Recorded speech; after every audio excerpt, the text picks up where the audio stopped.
അപ്പം വേടൻ്റെ പാട്ട് എന്തെങ്കിലുമൊക്കെ ഇല്ല കേട്ടോ, അത് വേറെ പുള്ളിയുടെ പ്രത്യേക ടൈപ്പ് അതല്ല, നമ്മളത് പിടിച്ചിട്ടില്ല, അത് നോക്കിയിട്ട്. അതൊക്കെ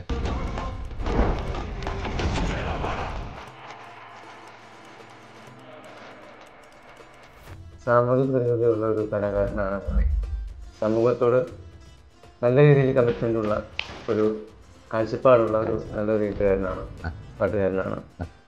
അത് നമ്മൾ ഒരുപാട് വർഷങ്ങൾ, നൂറ്റാണ്ടുകൾക്ക് മുമ്പ് പിറകോട്ട് പിടിച്ച് തള്ളിയ, നമ്മൾ കളഞ്ഞുപേക്ഷിച്ച് വന്ന പല അനാചാരങ്ങളും പിന്നെ മറ്റുള്ള കാര്യങ്ങളൊക്കെ വീണ്ടും വരുന്നു, സമൂഹത്തിൽ വരുന്നുണ്ട്, നമുക്ക് കാണാൻ പറ്റുന്നുണ്ട്. അത് ഇത്രയും കമ്പ്യൂട്ടർ യുഗത്തിലായിട്ട് പോലും ചന്ദ്രനിൽ മനുഷ്യർ ചുമ്മാ ചായ കുടിക്കുന്ന പോലെ രീതിയിൽ പോയി വരും. എന്നിട്ടും ചില അന്ധവിശ്വാസങ്ങളൊക്കെ കാണുമ്പോൾ നമുക്ക് ഭയങ്കരമായിട്ട് ഫീൽ ചെയ്തൊരു ശരിയൊരു കഷ്ടത്തോളം ബുദ്ധി ഇല്ലാതായി പോയ പുതിയ വരുന്ന തലമുറകൾക്ക് തോന്നിപ്പോകും. അതിനെതിരെയാണ് കുറേ പാട്ടുകളിലൂടെ പറയുന്നത്. നല്ലൊരു കഴിവുള്ളൊരു യുവാവ് തന്നെയാണ്.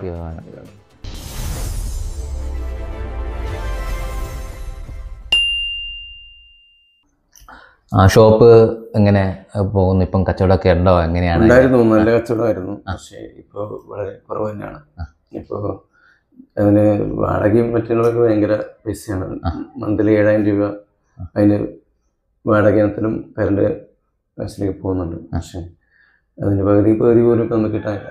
ഭയങ്കര ബുദ്ധിമുട്ട് തന്നെയാണ്. നടക്കുന്നുണ്ട് ഇപ്പോഴും, അല്ലാണ്ടത് രക്ഷയില്ലല്ലോ. പിന്നെ വേറൊന്ന് ജോലിയായിട്ട് ഇങ്ങനെ ഉദ്ദേശിച്ചതായിരുന്നു നിങ്ങൾ വന്നത്. അവിടെ ഗ്രാജുവേറ്റ് ആണ് ശരിക്കും വൈഫ്. അതല്ലേ, BSc കെമിസ്ട്രി കഴിഞ്ഞതാണ്. പിന്നെ മൃഗസംരക്ഷണത്തിൻ്റെ ലൈഫ് സ്റ്റോക്കിൻ്റെ കോഴ്സും സർട്ടിഫിക്കറ്റ് ഒക്കെ ഉണ്ട്. പിന്നെ എന്തുകൊണ്ട് നോക്കിയില്ല എന്ന് പറഞ്ഞാൽ പുള്ളിക്കാരി ഇപ്പോൾ നമ്മുടെ കാര്യങ്ങൾ നോക്കണം, ഫുഡ് അതിന് പഠിക്കണം, കുറച്ച് മെനക്കെട്ടണമല്ലോ. ഇവിടുത്തെ കാര്യങ്ങൾ മറ്റൊക്കെ നോക്കിയിട്ട് പുള്ളിക്കാരി പിന്നെ ഒരു എന്താ പറയുക താല്പര്യമില്ലാതെ വന്നു. അതല്ലേ, അതായത് കുറെ എഴുതി പിന്നെ കിട്ടിയില്ല. ശശിയേട്ടന് വേണ്ടിയിട്ട് ജീവിതം ഒഴിഞ്ഞു വെച്ച അല്ലേ, അതുപോലെ തന്നെയാണ്. ശശിയേട്ടാ, നമ്മുടെ ഈ ചാനൽ മുഖ്യമായിട്ടുള്ള ഉദ്ദേശം എന്ന് പറഞ്ഞാൽ കാസർഗോഡ് ജില്ലയിൽ അറിയപ്പെടാത്ത ഒരുപാട് കലാകാരന്മാരുണ്ട്. രംഗപ്രവേശനം ചെയ്യാത്ത, കഴിവുണ്ടായിട്ടും വീട്ടിൽ ഇങ്ങനെ ഇരിക്കുന്ന കലാകാരന്മാരെ അവരെ തേടിയിട്ടാണ് ഞങ്ങൾ മെയിനായിട്ടും യാത്ര തിരിച്ചിരിക്കുന്നത്. അപ്പം ഞങ്ങൾ ഈ പോകുന്ന വഴിയിൽ ഒരുപാട് കഴിവുള്ള അതുല്യ പ്രതിഭകളെ ഞങ്ങൾക്ക് കാണാൻ കഴിഞ്ഞു എന്നുള്ളതാണ് സത്യം. അപ്പോൾ ശശിയേട്ടനെ കാണുമ്പോഴാണ് ഇത്രയും നല്ലൊരു കലാകാരൻ നമ്മുടെ അടുത്ത് തന്നെ ഉണ്ട് എന്നുള്ള കാര്യം മനസ്സിലായിട്ടുള്ളത്. അപ്പം ഒരുപാട് പാടണം, വേദികൾ കൈകാര്യം ചെയ്യണം. ഇനി ഞങ്ങൾക്ക് വേണ്ടിയിട്ട് ഏത് പാട്ടാണ് പാടുന്നത്? ഇപ്പം ഞാൻ പറഞ്ഞ രവീന്ദ്രൻ മാഷ് ഭയങ്കരമായിട്ടൊരു കലാകാരനാണ്. ഓക്കെ, ഒരു ഹെവി പാട്ടാട്ടോ, ചെറിയതായിട്ടോട് വിഷമിക്കാറോ. നിൻ പ്രസാദ മധുര ഭാവമെവിടെ, നിൻ വിലാസലയ തരംഗമെവിടെ, എന്നുൾ ചിരാതി നീ ജീവനാളമായി ഒരു സായന്തനം ചന്ദ്രിക ലോലമാ നാലമ്പലം നലമെഴും സ്വർഗമാ. പറയാൻ വാക്കുകളില്ല സത്യം പറഞ്ഞു കഴിഞ്ഞാല്. അപ്പം ഒരുപാട് ചോദ്യങ്ങൾ കൊണ്ടാണ് ഞങ്ങളിവിടെ വന്നിരുന്നത്. പക്ഷേ നിങ്ങളുടെ ഈ അവസ്ഥയും ഇരിക്കുന്നെല്ലാം കണ്ടിട്ടാകുമ്പോഴത്തേക്കും എനിക്ക് സത്യം പറഞ്ഞാൽ ചോദ്യമൊക്കെ അങ്ങ് മറന്നുപോയി എന്നുള്ള സത്യം. കാരണം വെച്ചാൽ നമ്മളൊരു രോഗിയോട്, അതേപോലെ തന്നെ ഒരു ഇരിപ്പ് രോഗിയോട് സംസാരിക്കുന്നത് പോലെ തോന്നിയിട്ടില്ല സത്യത്തിന്. അത് വേറൊരു സത്യമാണ്. അപ്പം ചെറുപ്പത്തിൽ ഓടി നടക്കുന്ന കളിക്കുന്ന പ്രായത്തിലൊന്ന് വീണിട്ടാകുമ്പോൾ ഡോക്ടർ പറയുകയാണ്, താങ്കൾ ഇനി കടത്തത്തിൽ തന്നെയാണ്, മുന്നോട്ട് ഒരു ജീവിതമില്ല എന്ന് പറയുമ്പോൾ എങ്ങനെയാണ് അതിനോട് പ്രതികരിച്ചത്? ആ കാലത്ത് ഒരു 10-14 വയസ്സിന് പ്രായമാണ്. 17 വയസ്സുള്ള പ്രായം. 14 വയസ്സ്. അപ്പോ പക്ഷെ മെച്യൂരിറ്റി ആയിരുന്നു ഒന്ന്. കാര്യങ്ങൾ ചെറുപ്പത്തിലെ അമ്മയൊക്കെ മരിച്ചുകൊണ്ട് കുറച്ചും കൂടി മെച്യൂരിറ്റി ആയിരുന്നു. ചെറുപ്പത്തിലെ കാര്യങ്ങൾ അറിയാം. ശരിക്കും ആദ്യത്തെ ഒരു മരവിപ്പായിരുന്നു കേട്ടോ. എന്താണ് മനസ്സിലായില്ല എനിക്കത്, എന്താണ് ഉദ്ദേശിക്കണത് അങ്ങനെ. പിന്നെ നമ്മളെ കാല് ഒരുപാട് ഗ്രൗണ്ട് ഓടിക്കളിച്ചതും ഓരോ ഇഞ്ചും ഓരോ സെക്കൻഡിലും ചലിച്ചുകൊണ്ടിരുന്നതാണ്. പെട്ടെന്ന് ഒരു നിമിഷം നിശ്ചലായി എന്ന് പറയുമ്പോൾ അത് ചിന്തിക്കാൻ പറ്റുമെന്നുള്ളത്.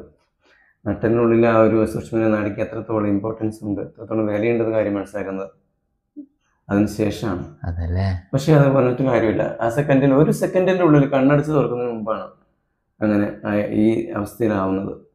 ഞാൻ ട്രെയിനിങ്ങിൽ പോയതൊക്കെ ഇതിൻ്റെ ട്രെയിനിങ് ആയിരുന്നു. ഞാൻ പറഞ്ഞല്ലോ, എറണാകുളം പോയത്. അവിടെ ഏറ്റവും കൂടുതൽ ചെറുപ്പക്കാരാണ്, ചെറിയ പിള്ളേരാണ്.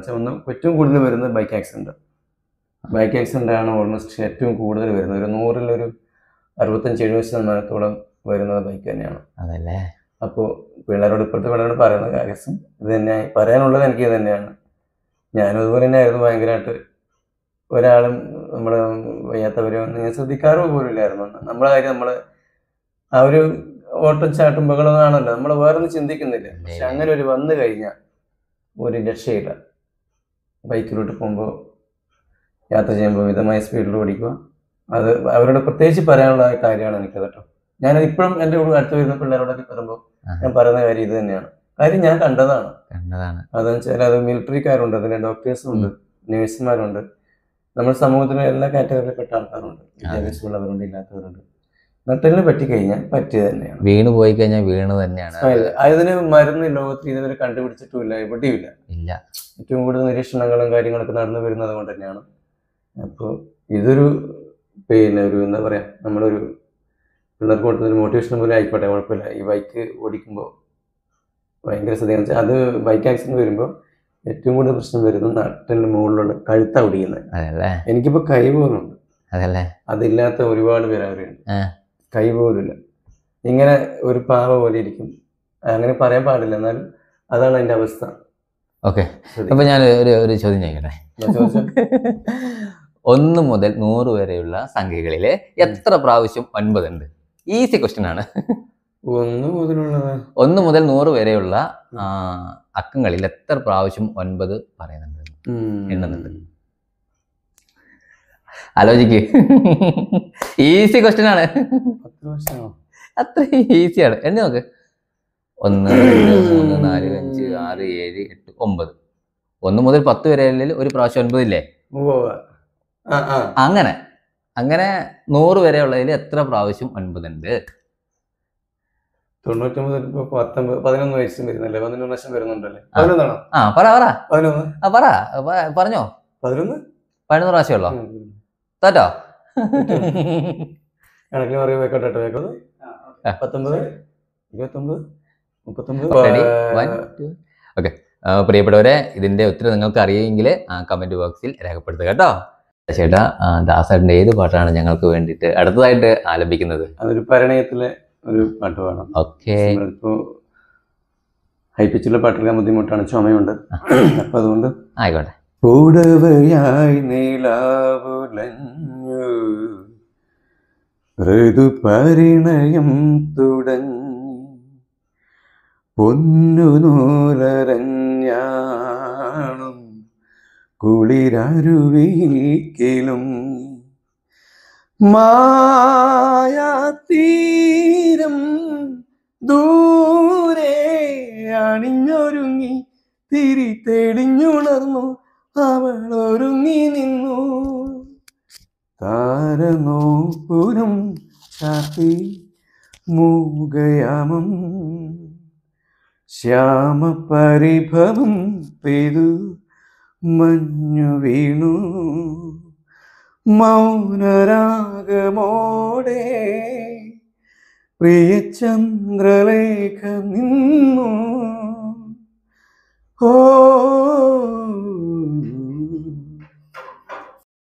അപ്പോൾ നമ്മൾ പഴയ ഒരുപാട് നല്ല നല്ല ഗാനങ്ങൾ കേട്ടു.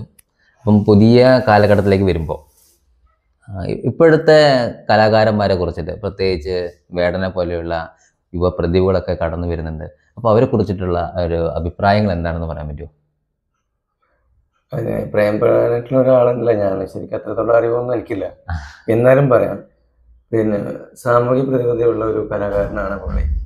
സമൂഹത്തോട് നല്ല രീതിയിൽ കമ്മിറ്റ്മെൻ്റ് ഉള്ള ഒരു കാഴ്ചപ്പാടുള്ള ഒരു നല്ലൊരു എഴുത്തുകാരനാണ്, പാട്ടുകാരനാണ്. അതിനെ നമ്മൾ ഒരുപാട് വർഷങ്ങൾ, നൂറ്റാണ്ടുകൾക്ക് മുമ്പ് പിറകോട്ട് പിടിച്ച് തള്ളിയ, നമ്മൾ കളഞ്ഞുപേക്ഷിച്ച് വന്ന പല അനാചാരങ്ങളും പിന്നെ മറ്റുള്ള കാര്യങ്ങളൊക്കെ വീണ്ടും വരുന്നു. സമൂഹത്തിൽ അത് വരുന്നുണ്ട്, നമുക്ക് കാണാൻ പറ്റുന്നുണ്ട്. അത് ഇത്രയും കമ്പ്യൂട്ടർ യുഗത്തിലായിട്ട് പോലും ചന്ദ്രനിൽ മനുഷ്യർ ചുമ്മാ ചായ കുടിക്കുന്ന പോലെ രീതിയിൽ പോയി വരുന്നത്. എന്നിട്ടും ചില അന്ധവിശ്വാസങ്ങൾ ഇത് കാണുമ്പോൾ നമുക്ക് ഭയങ്കരമായിട്ട് ഫീൽ ചെയ്യും, ഒരു ചെറിയൊരു കഷ്ടം. അത്രത്തോളം ബുദ്ധി ഇല്ലാതായി പോയി പുതിയ വരുന്ന തലമുറകൾക്കും തോന്നിപ്പോകും. അതിനെതിരെയാണ് ഇവിടെ പാട്ടുകളിലൂടെ പറയുന്നത്. നല്ലൊരു കഴിവുള്ള ഒരു യുവാവ് തന്നെയാണ്. അപ്പം വേടന്റെ പാട്ട് എന്തെങ്കിലുമൊക്കെ ഇല്ല കേട്ടോ, അത് വേറെ പുള്ളിയുടെ പ്രത്യേക ടൈപ്പ് അതല്ല, നമ്മളത് പിടിച്ചിട്ടില്ല, അത് നോക്കിയിട്ടില്ല. പുതിയ കേൾക്കാറുണ്ട്. അതെ അല്ലേ, പുതിയ പുതിയ പുതിയ സിനിമകളിലെ പാട്ടോ അങ്ങനെ എന്തെങ്കിലുമൊക്കെ നോക്കിയിട്ട് ട്രൈ ചെയ്തിട്ടുണ്ടോ? ട്രൈ ചെയ്തിട്ടില്ല, നോക്കിയിട്ടില്ല. ഒന്നാമത് നമുക്ക് ഞാൻ ശരിക്കും എൻ്റെ വോയിസിൽ ചേരുന്ന പാട്ടുകളെ ഞാൻ എടുക്കാറുള്ളൂ. കാര്യം അങ്ങനെയാണ്. അല്ലാണ്ട് വെറുതെ പുതിയ നല്ല പാട്ടൊക്കെ എടുത്തിട്ട് എന്തിനാ, അവര് നന്നായിട്ട് പാടി വെച്ച് നമ്മളെ കൊള്ളാക്കേണ്ട കാര്യമില്ലല്ലോ. ഓക്കെ, ഇതൊരു പ്രധാനപ്പെട്ട ഒരു പോയിന്റ് എന്ന് പറയുന്നത് നമ്മുടെ വോയിസിന് ചേർന്ന പാട്ടുകൾ മാത്രം കലാകാരന്മാര് തിരഞ്ഞെടുക്കുക എന്നുള്ളതാണ് അല്ലേ? അതാണ്, അല്ലെങ്കിൽ നമ്മൾ മറ്റുള്ള മുമ്പിൽ പരിഹാസ്യനാവും. ശരിക്കും പറഞ്ഞാൽ നല്ല നമുക്ക് ആപ്റ്റാവുന്ന, നമ്മൾക്ക് പിച്ചിന് ചേരുന്ന പാട്ട്, നമുക്ക് വോയിസിന് ചേരുന്ന പാട്ട്, റേഞ്ചിന് പറ്റിയ പാട്ട് എടുക്കുവാണെങ്കിൽ നമുക്ക് സേഫാണ്. കേൾക്കുന്നവർക്ക് സുഖമാണ്, പാടുന്നവർക്കും സുഖമാണ്. അപ്പൊ അതാണ് എൻ്റെ കാഴ്ചപ്പാട് അങ്ങനെയാണ് കേട്ടോ. ശശിയേട്ടന് അവസരങ്ങൾ പണ്ട് കിട്ടിയിട്ടുണ്ടായിരുന്നില്ല, പഠിക്കുന്ന സമയത്തൊക്കെ സംഗീതം പഠിക്കാനുള്ള ഒരു സാഹചര്യം കിട്ടിയിട്ടില്ല എന്നുള്ളത് നമുക്ക് മനസ്സിലാക്കുന്ന കാര്യമാണ്. ഒരു പക്ഷേ നിങ്ങൾക്ക് സംഗീതമൊക്കെ പഠിച്ച് നല്ല നല്ല ഒരു കഴിവുള്ള ആർട്ടിസ്റ്റുകൾ കൂടുതൽ ഒക്കെ സ്റ്റേജിൽ പെർഫോം ചെയ്യാൻ കഴിഞ്ഞിരുന്നില്ലെങ്കിൽ നിങ്ങൾ ആഗ്രഹിച്ചിട്ടില്ലേ? ആഗ്രഹിച്ചിട്ടുണ്ട്, പക്ഷെ നമുക്ക് പരിമിതിയുണ്ട് ഒരുപാട്. അതാണ് നമ്മളീ കാസർഗോഡ് ജില്ലയിൽ വളരെ പരിമിതി കുറവാണ്. കുറച്ച് എറണാകുളം പോയി കഴിഞ്ഞാൽ നമുക്ക് ഭയങ്കര സപ്പോർട്ടിങ് കാര്യങ്ങളാണ്. കലാകാരന്മാരാണെങ്കിലും സ്റ്റേജിൽ കയറാനും നമുക്ക് പ്രോഗ്രാം തരാനും ഒരുപാട് അവസരങ്ങൾ ഇഷ്ടംപോലുണ്ട്. ഒരുപാട് ഞാൻ അവിടെ വർഷങ്ങളായിട്ട് ഉണ്ടായിരുന്നല്ലോ, എനിക്കറിയാം. അതുകൊണ്ട് തന്നെ പറയുന്നത്. അപ്പോൾ നമ്മുടെ നാട്ടിൽ വളരെ കുറവ് തന്നെയാണ്. അതല്ലേ, ഈ അടുത്ത കാലത്ത് എന്ന് പറഞ്ഞാൽ പ്രോഗ്രാമിന് പോയിട്ട് 2-3 ദിവസം മുമ്പ് ഒരു അമ്പലത്തിലെ പരിപാടിക്ക് പോയിട്ട് പാട്ട് പാടാൻ വേണ്ടിയിട്ട്, അതൊക്കെ ട്രാക്ക് വെച്ചുള്ള പരിപാടിയായിരുന്നു. അമ്പലത്തിൽ പ്രാദേശികമായിട്ടുള്ള ആൾക്കാരായിരുന്നു. ഞാൻ അവിടെ 11 വരെ കാത്തു നിന്നു, 12:30 വരെ കാത്തു നിന്നു. അവര് ചാൻസ് തന്നില്ല. അപ്പോ അതാണ് ആ നാടും ഇവിടെ ആയിട്ടുള്ള വ്യത്യാസമുള്ളത് തന്നെയാണ്. നമുക്കതൊരു ഭയങ്കര വിഷമമായിപ്പോയി. നമ്മൾ ഇതുപോലെ ഇരിക്കുന്നില്ല, മഞ്ഞും കൊണ്ട് തണുത്ത് പറിച്ച് നമ്മുടെ പരിമിതികൾ മനസ്സിലാക്കിയിട്ട് തരുന്നില്ല. അത് പരാതിയായിട്ട് പറഞ്ഞല്ല, പക്ഷെ അവർക്ക് അത്രത്തോളം ചിന്തിക്കാനുള്ളൂ. അതാണ്. അപ്പോ അതാണ് ഈ ഇവിടെയുള്ള പ്രശ്നം വരുന്നത് നമുക്ക്. അത് ഇപ്പോൾ ഞങ്ങള് ഇപ്പം പല സ്ഥലങ്ങളിലും പോയ സമയത്ത് മനസ്സിലാക്കാൻ പറ്റിയൊരു കാര്യമാണ്.